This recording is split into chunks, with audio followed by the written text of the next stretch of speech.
Good morning friends, welcome to civil service aspirant. আজকের ভিডিওটির মাধ্যমে আমরা কমপ্লিট মে মাসের কারেন্ট অ্যাফেয়ার্সকে রিভাইজ করছি। আর এই ভিডিওটি তোমাদের সব রকমের কম্পিটিটিভ এক্সামের জন্য হেল্পফুল হবে। আর এই ভিডিওটিতে আমি কমপ্লিট মে মাসের কারেন্ট অ্যাফেয়ার্সকে বেশ কিছু ক্যাটাগরির মাধ্যমে ভেঙে সেগুলোকে আলাদা আলাদাভাবে ডিসকাস করছি, ঠিক আছে? যেমন অ্যাপয়েন্টমেন্টস, ইম্পর্টেন্ট নিউজ, ঠিক আছে, স্পোর্টস অ্যান্ড অ্যাওয়ার্ডস, এইভাবে। ঠিক আছে, তাহলে আজকে ক্লাসটি শুরু করছি। তবে শুরু করার আগে তোমরা ভিডিওটা লাইক করে দাও এবং চ্যানেলে নতুন এসে থাকলে চ্যানেলটাকে সাবস্ক্রাইব করো। আর সিভিল সার্ভিস অ্যাসপিরেন্ট নামে আমাদের একটা ফেসবুকের পেজ রয়েছে, ওখানে আমি ক্লাসের নোটসগুলো শেয়ার করি। তোমরা চাইলে ওটাকেও লাইক করতে পারো, ওখান থেকে তোমরা ক্লাসের নোটসগুলো পেয়ে যাবে। ডেসক্রিপশন বক্সে দেখো, ওখানে আমি ওর পেজের লিঙ্কটাকে দিয়ে রেখেছি। এছাড়াও আমি যে ইংলিশের ক্লাসগুলো বানাচ্ছি ডাব্লিউবিসিএস প্রিলিমসের জন্য গ্রামারের, তার এছাড়াও ডাব্লিউবিসিএস প্রিলিমসের কোশ্চেন সলভের একটা আমি সিরিজ বানাচ্ছি, তার প্লেলিস্টের লিঙ্কটাও আমি ডেসক্রিপশন বক্সে দিয়ে রাখছি। তোমরা চাইলে ওই ক্লাসগুলো দেখতে পারো। ঠিক আছে, তাহলে আজকে ক্লাসটি শুরু করছি। আমাদের প্রথম ক্যাটাগরি হচ্ছে ইম্পর্টেন্ট অ্যাওয়ার্ডস। ইম্পর্টেন্ট যেসব অ্যাওয়ার্ডস দেওয়া হয়েছে মে মাসে, সে ন্যাশনালি হোক বা ইন্টারন্যাশনাল, সেগুলোকে আমরা ডিসকাস করছি। আচ্ছা, নিউজটা কি বলছে? The Japanese government awarded the order of the rising sun to a Bengaluru based Japanese teacher. Actually নিউজটা হচ্ছে কি, জাপানি গভর্নমেন্ট কি করেছে না, order of the rising sun, এটা জাপানের একটা অ্যাওয়ার্ড বলতে পারো, পুরস্কার বলতে পারো, সেটা বেঙ্গালুরুতে থাকা একজন টিচার, জাপানিজ টিচার, তার নাম হচ্ছে শ্যামলা গণেশ, তাকে দেওয়া হয়েছে পুরস্কারটা। She is a teacher at Septuagenarian Institution and also at Ohara School of Ikebaniya in RT Nagar, Bengaluru. Actually তিনি RT নগর বেঙ্গালুরুতে থাকা একজন বলতে পারো নাগরিক, এবং তিনি একজন সেখানকার টিচার। তো তিনি সেপ্টুজেনারিয়ান এই ইনস্টিটিউশন, এই বলতে পারো সংস্থাতে তিনি পড়াশোনা করান। ওহারা স্কুলেও তিনি রয়েছেন, তো সেখানকারই একজন টিচার। তাকে জাপানি গভর্নমেন্ট এই পুরস্কারটা দিয়ে সম্মানিত করেছে। নেক্সট বলছে মারিয়া রিয়াসা। নিউজটা কি বলছে? He has been awarded with 2021 laureate of the UNESCO Guillermo Cano world press freedom prize. Actually নিউজটা হচ্ছে কি না, মারিয়া রেসা, তাকে কি করা হয়েছে না, 2021 সালের এই গুলেরমো ক্যানো যে ওয়ার্ল্ড প্রেস ফ্রিডম যে পুরস্কারটা, সেটা তাকে দেওয়া হয়েছে। ঠিক আছে, ওয়ার্ল্ড প্রেস ফ্রিডম ইন্ডেক্স তোমরা জানো বেরোয় প্রতি বছর। তো সেখানে কি করা হয় না, বিভিন্ন দেশকে একটা র্যাঙ্কিং দেওয়া হয় যে কোন দেশের সাংবাদিকতার ফিল্ডে কিরকম কি সাংবাদিকদেরকে ছাড় দেওয়া হচ্ছে দেশের পক্ষ থেকে, তার একটা ইন্ডেক্স প্রতি বছর বেরোয়। নেক্সট বলছে the prize was named after Guillermo Cano Isaza, the, এটা কলম্বিয়ান হবে অ্যাকচুয়ালি, এটা টাইপ করতে সময় ভুল হয়ে গেছে। ঠিক আছে, কলম্বিয়ান জার্নালিস্ট, একজন কলম্বিয়ার একজন জার্নালিস্ট ছিলেন, সাংবাদিক ছিলেন, তার নাম হচ্ছে গুলেরমো ক্যানো ইসাজা, তার নামেই এই পুরস্কারটার নাম রাখা হয়েছে। নেক্সট বলছে সিঙ্গার পিঙ্ক। নিউজটা কি বলছে? Billboard music award has been recognized singer Pink for the icon award. Icon অ্যাওয়ার্ডের জন্য বিলবোর্ড মিউজিক অ্যাওয়ার্ড দেওয়া হয়েছে কাকে না, singer Pink. This award focuses on artist who have achieved success on the Billboard charts and left an indelible impact on music. বলছে মিউজিকের ওপরে যারা একটা বিশেষ প্রভাব ফেলে থাকে, তাদের যে নিজস্বতা, যে আর্টিস্টিক ভ্যালু রয়েছে তার মাধ্যমে, ঠিক আছে, তাদেরকে কি করা হচ্ছে না, এই বিলবোর্ড চার্টস, তাদের মাধ্যমে এই যে পুরস্কারটা আইকন অ্যাওয়ার্ড, সেটাকে তারা দেওয়া হচ্ছে। ঠিক আছে, তো এবারে এই অ্যাওয়ার্ডটা কে পেয়েছে না, সিঙ্গার পিঙ্ক। নেক্সট বলছে 2021 লরিয়াস ওয়ার্ল্ড স্পোর্ট অ্যাওয়ার্ড। নিউজটা বলছে কি, it has honoured Naomi Osaka of Japan. বলছে এই পুরস্কারটা কাকে দেওয়া হয়েছে না, জাপানের একজন টেনিস প্লেয়ার, তার নাম হচ্ছে Naomi Osaka. She has been as the sports woman of the year. এমনকি তাকে স্পোর্টস ওম্যান অফ দি ইয়ারের যে বাৎসরিক যে পুরস্কারটা, সেটাও তাকে দেওয়া হয়েছে, নাওমি ওসাকা, জাপানের, খেয়াল রাখবে। নেক্সট বলছে ইন দি মেন্স ক্যাটাগরি, এবং পুরুষদের ক্যাটাগরিতে ওয়ার্ল্ড নাম্বার 2 রাফেল নাদাল, খেয়াল রাখবে, রাফেল নাদালকে এই পুরস্কারটা দেওয়া হয়েছে, অফ স্পেন, যিনি কিনা স্পেনের একজন খেলোয়াড়। ওনলি 2021 লরিয়া স্পোর্টস, এখানে ওম্যান হয়ে গেছে, এটা ওম্যান হবে না, মেন হবে, sports man of the year title. এছাড়াও পুরুষদের ক্যাটাগরিতে রাফেল নাদাল, যিনি কিনা একজন স্পেনের খেলোয়াড়, তাকেও এই পুরস্কারটা দেওয়া হয়েছে স্পোর্টস ম্যান অফ দি ইয়ার হিসেবে। ঠিক আছে, আমাদের নেক্সট ক্যাটাগরি হচ্ছে ইম্পর্টেন্ট অ্যাপয়েন্টমেন্টস। ঠিক আছে, সেটা ন্যাশনালি হয়ে থাকুক বা ইন্টারন্যাশনালি হয়ে থাকুক, মে মাসেতে যেসব ইম্পর্টেন্ট অ্যাপয়েন্টমেন্টস গুলো হয়েছে সেগুলোকে আমরা ডিসকাস করব। তো প্রথম বলছে টি রবিশঙ্কর। টি রবিশঙ্কর কে না, তিনি deputy governor of the central bank. Central bank হচ্ছে আমাদের যেটা আরবিআই, তো আরবিআই এর ডেপুটি গভর্নর হিসেবে নিয়োগ করা হয়েছে কাকে না, টি রবিশঙ্কর। তাহলে খেয়াল রাখবে যে টি রবিশঙ্করকে আরবিআই এর ডেপুটি গভর্নর হিসেবে নিয়োগ করা হয়েছে। ঠিক আছে। আচ্ছা, এরপরে বলছে মহেশ বালা সুব্রমণিয়ান। তো তার সম্বন্ধে কি বলা হচ্ছে না, MD of Kotak Mahindra life. Kotak Mahindra একটা লাইফ ইন্স্যুরেন্সের কোম্পানি বলতে পারো। তো তাদের এমডি মানে ম্যানেজিং ডাইরেক্টর হিসেবে নিয়োগ করা হয়েছে কাকে, না মহেশ বালা সুব্রমণিয়ান। ঠিক আছে। নেক্সট বলছে জাস্টিস পান্ত। জাস্টিস পান্তের সম্বন্ধে কি বলা হচ্ছে, National Human Rights Commission's acting chairperson. National Human Rights Commission তোমরা জানো যে আমাদের দেশের ভেতরে যেসব হিউম্যান রাইটস রিলেটেড যেসব ম্যাটারগুলো হয়ে থাকে সেগুলোকে এরা নজর রাখে। ঠিক আছে। তো তার অ্যাক্টিং চেয়ারপারসন হিসেবে নিয়োগ করা হয়েছে, মানে অ্যাকচুয়ালি পার্মানেন্ট না, জাস্ট কিছু সময়ের জন্য তাকে নিয়োগ করা হয়েছে। তো তিনি কে, না তিনি হলেন সুপ্রিম কোর্টের একজন ফর্মার জাজ। অ্যাকচুয়ালি এই পজিশনটা হিউম্যান রাইটস কমিশনের এই যে পজিশনটা, এটা 2020 সাল থেকে খালি পড়ে রয়েছে। তো সেই পজিশনটাকে বর্তমানে একজন অ্যাক্টিং চেয়ারপারসন হিসেবে সামাল দিচ্ছেন কে, না জাস্টিস পান্ত। আচ্ছা, নেক্সট বলা হচ্ছে R M Sundaram. R M সুন্দরমের নামে কি বলা হচ্ছে, না director of Indian Institute of Rice Research. Rice রিসার্চের যে আমাদের ইনস্টিটিউট রয়েছে, ঠিক আছে, সেই ইনস্টিটিউটের ডাইরেক্টর হিসেবে নিয়োগ করা হয়েছে কাকে, না আর এম সুন্দরমকে।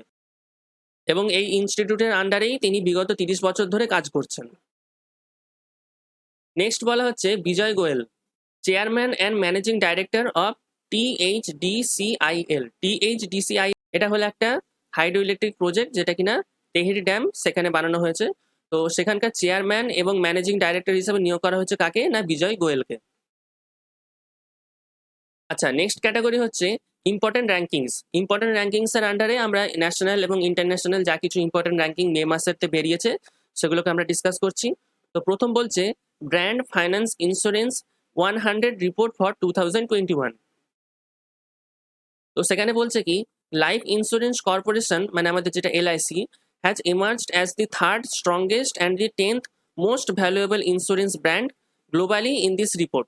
বলছে গ্লোবালি অল ওয়ার্ল্ড বেসিসে লাইফ ইন্স্যুরেন্স আমাদের যে কর্পোরেশন রয়েছে LIC তাদেরকে থার্ড পজিশনে রাখা হয়েছে এবং 10th পজিশনে রাখা হয়েছে মোস্ট ভ্যালুয়েবল ইন্স্যুরেন্স ব্র্যান্ড হিসেবে। ঠিক আছে। থার্ড পজিশন হিসেবে রাখা হয়েছে কি হিসেবে, না সব থেকে বলতে পারে একটা শক্তিশালী একটা ব্র্যান্ড, এবং 10 পজিশনে রাখা হয়েছে কি হিসেবে, না সব থেকে ভ্যালুয়েবল একটা ব্র্যান্ড হিসেবে গ্লোবালি। নেক্সট বলছে the brand value of LIC has increased by almost 7%। বলছে আমাদের যে LIC রয়েছে তার যেটা ব্র্যান্ড ভ্যালু রয়েছে সেটা ধীরে ধীরে 7% হারে বেড়েছে টু 8.65 বিলিয়ন ইন 2021।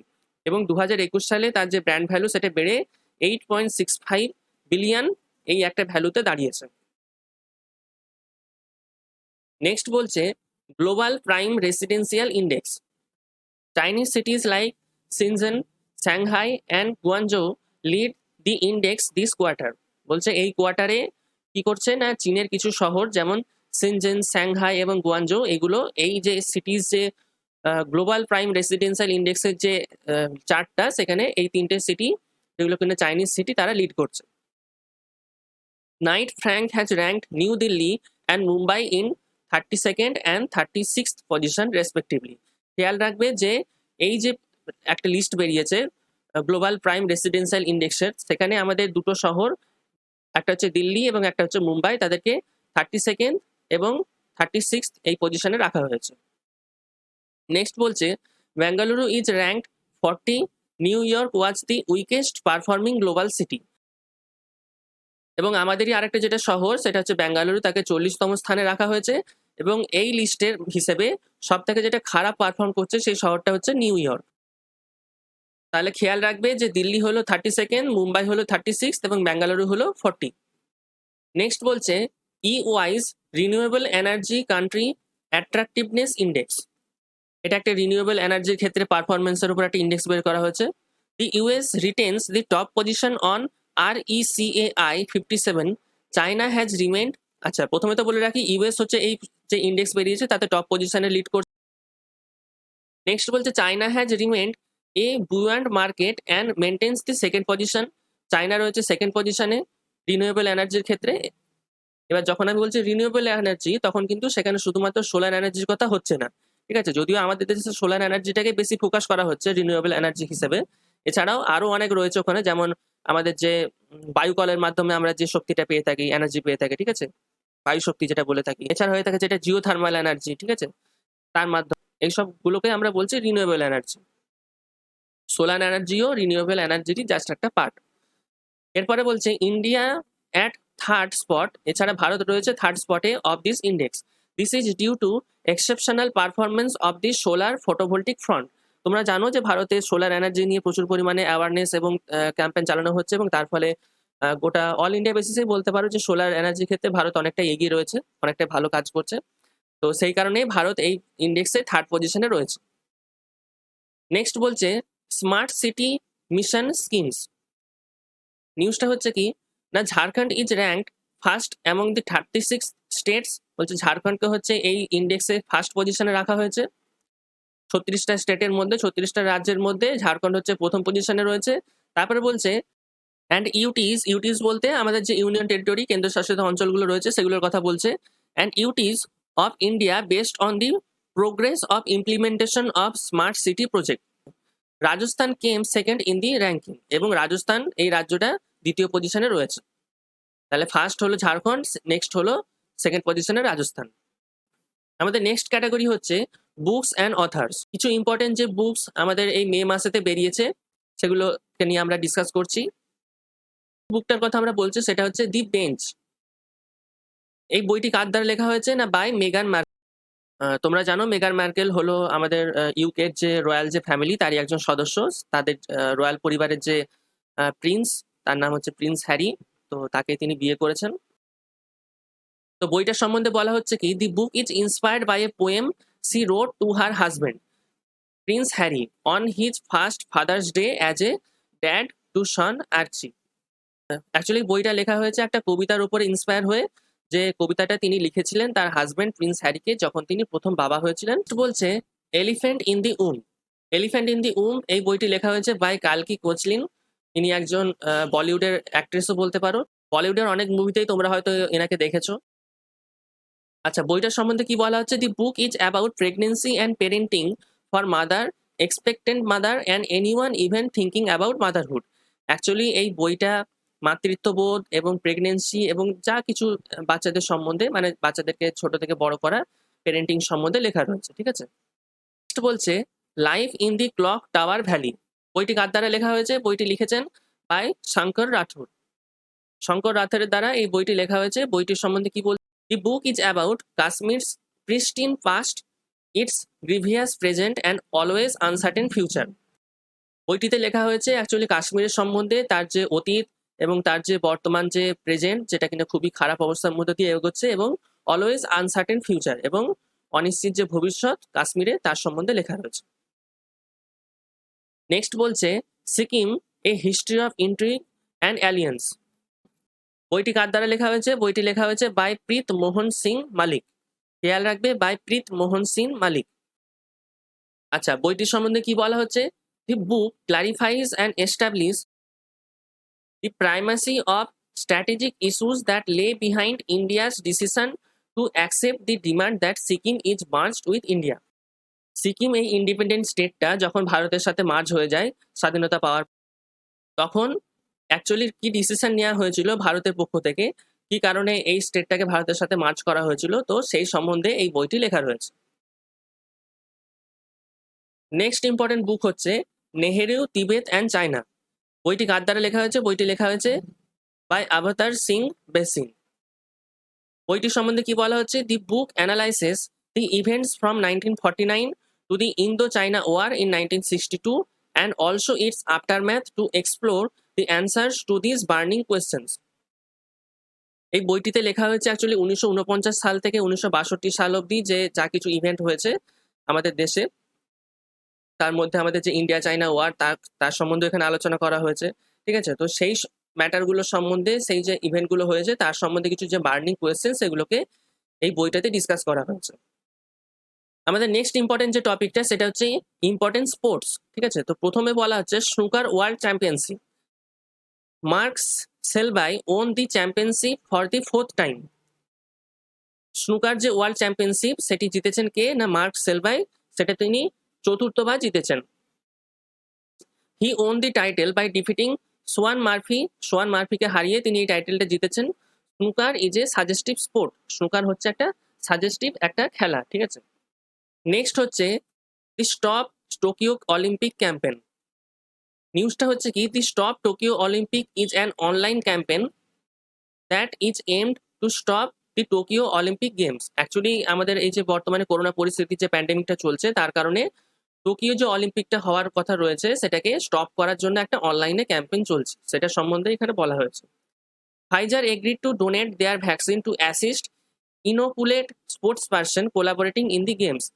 এবং এই ক্ষেত্রে কি করছে না, অলিম্পিক্সে যেসব স্পোর্টস পার্সনরা অংশগ্রহণ করবেন তাদেরকে ফ্রিতে ফাইজার যে কোম্পানি তারা তাদের ভ্যাকসিন ডোনেট করবেন বলে জানিয়েছে। নেক্সট বলছে রাফায়েল নাদাল। রাফায়েল নাদালের সম্বন্ধে কি বলা হয়েছে দেখো। Rafael Nadal won the 2021 Italian Open. Italian Open যেটা 2021 হয়েছিল সেটাকে জিতে নিয়েছে কে না, রাফায়েল নাদাল, ঠিক আছে। এগুলো হচ্ছে একটা টেনিসের টুর্নামেন্ট।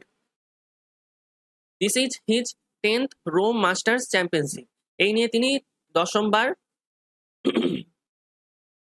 তিনি দশমবার রোম যে মাস্টার্স চ্যাম্পিয়নশিপ হয়েছে টেনিসের, সেটাকে তিনি জিতেছেন। To date he won 20 grand slam. আজ অব্দি তিনি 20খানা গ্র্যান্ড স্ল্যাম জিতেছেন, ইনক্লুডিং 13 ফ্রেঞ্চ ওপেন টাইটেল। এবং তার মধ্যে ম্যাক্সিমাম রয়েছে কি না, ফ্রেঞ্চ ওপেনের যে টাইটেল সেটা তিনি জিতেছেন 13 বার। নেক্সট বলছে Sushil Kumar. Wrestler Sushil Kumar was arrested by Delhi police in a murder case. তোমরা এনার সম্বন্ধে রিসেন্টলি কিছু নিউজ শুনেছো হয়তো। রেসলার সুশীল কুমারকে কি করা হয়েছে না, অ্যারেস্ট করা হয়েছে দিল্লি পুলিশের দ্বারা একটা মার্ডার কেসের কারণে। He was appointed as a senior commercial manager in northern railway. Northern রেলওয়েতে তাকে সিনিয়র কমার্শিয়াল ম্যানেজার হিসেবে নিয়োগ করা হয়েছিল, কিন্তু এই কেসটা হওয়ার পরে তাকে তার যে পদ ছিল সেখান থেকে তাকে সাসপেন্ড করে দেওয়া হয়েছে। নেক্সট হচ্ছে 2022 FIFA. India had to organise 2021 under 17 women's world cup, but it was cancel due to কোভিড-19 প্যান্ডেমিক। 2021 সালে আন্ডার 17 যে ওমেন্স মেয়েদের যে ওয়ার্ল্ড চ্যাম্পিয়নশিপ ওয়ার্ল্ড কাপ যেটা হওয়ার ছিল, সেটা ভারতে অর্গানাইজ করার কথা ছিল, কিন্তু সেটা কোভিড-19 প্যান্ডেমিকের কারণে সেটাকে ক্যান্সেল করে দেওয়া হয়েছিল। Indian had also hosted FIFA under 17 world cup in 2017। এর আগেও 2017 সালে ভারত এই যে ওমেন্স যে ওয়ার্ল্ড কাপ রয়েছে আন্ডার 17 ফিফার, সেটাকে ভারত হোস্ট করে। আচ্ছা, নেক্সট যে আমাদের ইম্পর্টেন্ট টপিকটা সেটা হচ্ছে কিছু গভর্নমেন্ট ইনিশিয়েটিভস, ঠিক আছে। তো প্রথমে নিউজটা বলছে কি, Deloitte partnered with Haryana government to launch initiative against কোভিড-19। Deloitte has partnered with the Haryana government to launch a supervised virtual home care initiative. তো ডেলোইট হচ্ছে একটা কোম্পানি, তারা কি করছে না, হরিয়ানা গভর্নমেন্টের সাথে, হরিয়ানা রাজ্য সরকারের সাথে একটা তারা বলতে পারে একটা ইনিশিয়েটিভ চালু করেছে, যেটার মাধ্যমে তারা কি করছে না, বাড়িতে তাদের কোভিড-19 যেসব পেশেন্টরা রয়েছে তাদের যেসব ফেসিলিটি সেগুলো তারা দেওয়ার চেষ্টা করবে। To help people quickly access health care for mind to mind হবে না, এটা হবে মাইল্ড, ঠিক আছে, mild to moderate symptoms of কোভিড-19 পেশেন্টস। কোভিড-19 যেসব পেশেন্টরা রয়েছে যারা অ্যাকচুয়ালি মাইল্ড এবং মডারেট একটা মোটামুটি লেভেলে যেসব মানুষরা রয়েছে, সিভিয়ার ক্যাটাগরির না, তাদেরকে কুইকলি হেলথ কেয়ার অ্যাক্সেস দেওয়ার চেষ্টা করবে এই কোম্পানি, ঠিক আছে। আন্ডার দি সঞ্জীবনী পরিযোজনা, খেয়াল রাখবে এটা হচ্ছে একটা স্কিম, ঠিক আছে।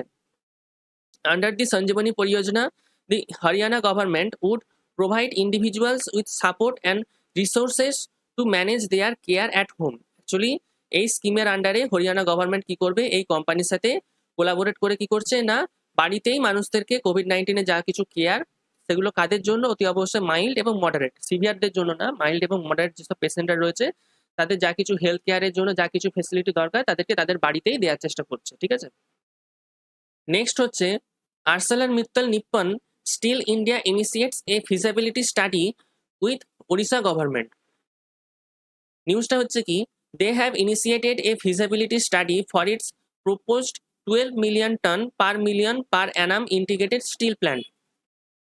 ArcelorMittal হচ্ছে একটা স্টিল মেকিং আমাদের ইন্ডিয়ার কোম্পানি, তো তারা কি করছে, একটা ফিজিবিলিটি স্টাডি একটা করছে two help people quickly access health care for, এটাও হবে মাইল্ড, ঠিক আছে, mild to moderate symptoms of COVID-19. ArcelorMittal Nippon Steel India had signed a MOU with the Odisha government for setting the greenfield project. তোমরা জানো বর্তমানে কিছু case তোমরা দেখেছো যে বিভিন্ন আমাদের যে স্টিল মেকিং কোম্পানিগুলো রয়েছে তারা কি করছে, তাদের যে স্টিল মেকিং এর যে প্ল্যান্ট রয়েছে সেখানে তাদের যে নাইট্রোজেন অ্যাকচুয়ালি তৈরি হতো, সেখানে তারা নাইট্রোজেন উৎপাদন না করে বর্তমানে তারা করছে কি অক্সিজেন উৎপাদনের চেষ্টা করছে। ঠিক আছে, তো সেরকমই একটা কোম্পানি আমাদের স্টিল মেকিং কোম্পানি আরসেলার মিত্তল, তারা ওড়িশা গভর্নমেন্টের সাথে যোগাযোগ করে কি করছে, তাদের যে স্টিল মেকিং যে ফিল্ড রয়েছে সেখান থেকে তারা কি করছে না অক্সিজেন তৈরি করার চেষ্টা করছে কোভিড-19 পেশেন্টদের জন্য। ঠিক আছে, তবে এখানে একটা জিনিস জানিয়ে রাখি, এটা হচ্ছে একটা গ্রিনফিল্ড প্রজেক্ট। গ্রিনফিল্ড প্রজেক্ট মানে হচ্ছে একেবারে নতুন করে শুরু করা হচ্ছে। আর যেগুলো আমরা বলে থাকি ব্রাউনফিল্ড প্রজেক্ট, সেগুলো হচ্ছে আগে কোনো হয়তো সেখানে একটা কোনো প্রজেক্ট চলছিল, বাট সেটা হয়তো কোনো কারণে বন্ধ হয়ে গেছিল, সেটাকে আবার নতুন করে রিভাইভ করা হচ্ছে। আর গ্রিনফিল্ড হচ্ছে একেবারে নতুন থেকে শুরু করা। টোটাল ইনভেস্টমেন্ট অফ রেস 50,000, এটা হবে 50,000 crore. Total investment each of Rs 50,000 crore, এবং এর কারণে তারা প্রায় 50,000 কোটি টাকা মতন খরচাও করতে চাইছে। ঠিক আছে, France joins Indo Pacific Ocean initiatives launched by India. নিউজটা হচ্ছে কি, India and France during ongoing visit of Jean Yves Le Drian, ইনি একজন ফ্রান্সের minister, for Europe and foreign affairs of France have decided to expand their Indo Pacific partnership with Paris. Bharat এবং France কি করছে, তাদের যে ফরেন অ্যাফেয়ার্সের যে মিনিস্টারের যে একটা মিটিং হয়েছিল, সেখানে তারা ডিসকাস করছে যে ইন্দো প্যাসিফিক যে একটা ইনিশিয়েটিভ লঞ্চ করা হয়েছে ভারতের দ্বারা, সেটাকে তারা আরো বেশি এগিয়ে নিয়ে যাবে। ঠিক আছে, দি minister held in depth Tux with his counterpart the external affairs minister S Jaishankar. আমাদের যিনি এক্সটার্নাল অ্যাফেয়ার্সের যে মিনিস্টার রয়েছে ডক্টর এস জয়শঙ্কর, তার সাথে তিনি এই ব্যাপারে মিটিং করেছেন।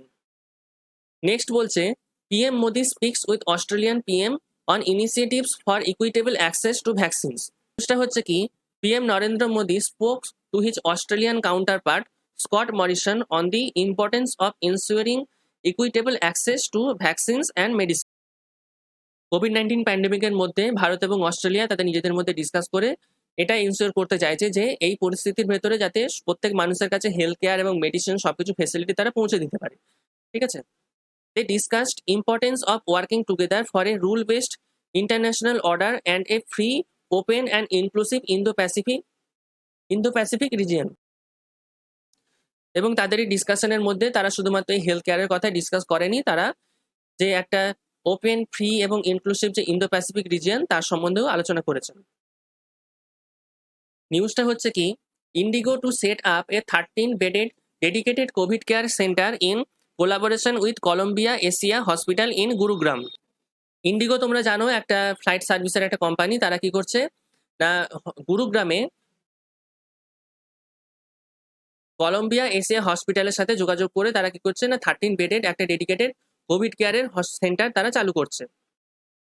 কাদের জন্য? Initiatives for Covid positive employees who may need access to an oxygen bed with related medical facilities. Actually Indigo কি করছে, তাদের যে এমপ্লয়িজ রয়েছে যারা কিনা কোভিড পজিটিভ হয়েছে, যদি তাদের কোনো রকম মেডিকেল ফেসিলিটির প্রয়োজন পড়ে, হয়তো তাদের অক্সিজেনের প্রয়োজন পড়লো, সেই কারণে তারা এই ইনিশিয়েটিভটা নিয়েছে। নেক্সট বলছে, the facility will support its employees and their families. তো এই ফেসিলিটিটা কারা পাবে না ইন্ডিগোর যারা এমপ্লয়িজ রয়েছে এবং তাদের যে ফ্যামিলি মেম্বার রয়েছে তারা। তো এই ছিল মে মাসের ইম্পর্টেন্ট কারেন্ট অ্যাফেয়ার্স। আমি সমস্ত নিউজগুলোকে ইম্পর্টেন্ট ক্যাটাগরিতে ডিভাইড করে বোঝানোর চেষ্টা করেছি যাতে করে তোমাদের বুঝতে সুবিধা হয়। তো ভিডিওটি ভালো লাগলে প্লিজ লাইক করো এবং তোমাদের বন্ধুদের সাথে শেয়ার করো। আর চ্যানেলে যদি নতুন এসে থাকো চ্যানেলটা সাবস্ক্রাইব করে নিও। আমি WBCS ফিল্মসের জন্য ইংলিশ গ্রামারের ক্লাস করাচ্ছি, সেগুলো যদি তোমরা না দেখে থাকো প্লে লিস্টে লিঙ্ক রয়েছে, ওগুলো তোমরা দেখে নিও। ঠিক আছে, আর সিভিল সার্ভিস অ্যাসপিরেন্ট নামে আমাদের পেজটা ফলো করো, ফেসবুক পেজটা, ওখান থেকে তোমরা ক্লাসের নোটসগুলো পেয়ে যাবে। ডেসক্রিপশন বক্সে দেখো, লিঙ্কটা আমি দিয়ে রেখেছি। ঠিক আছে, তাহলে আজকের ক্লাসটা আমি এখানে শেষ করছি। দেখা হচ্ছে পরের দিনের ক্লাসে। Till then thank you, have a great day, by.